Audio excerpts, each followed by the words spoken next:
من.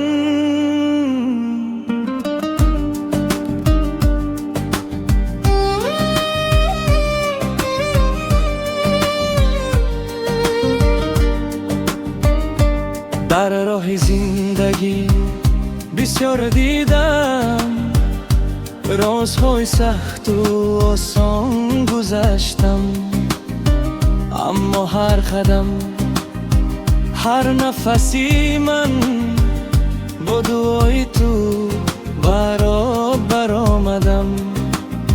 چشمانی تو پر از مهربانی، دستانی تو پر از محبت، در دل من یک نامی مقدس. مادر تو از تو تمامی سعادت. مادر ای فرشته زمین، تو نوری راهی من مستی. حتی تو اگر جهان شود خاموش، تو در قلبم همیشه هستی. مادر دایی تو قوتی من، محبتی تو جاویدانم.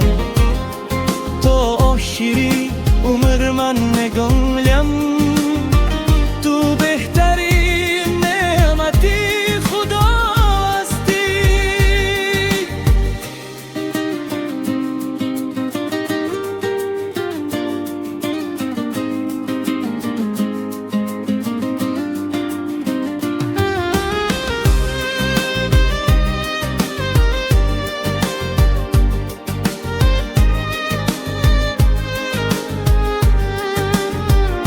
سالها می‌گذرند مثل شمع، بوی تو سفید می‌شود و هیستد، اما در چشمانی تو همانا مهری پاکی مادری از زنده.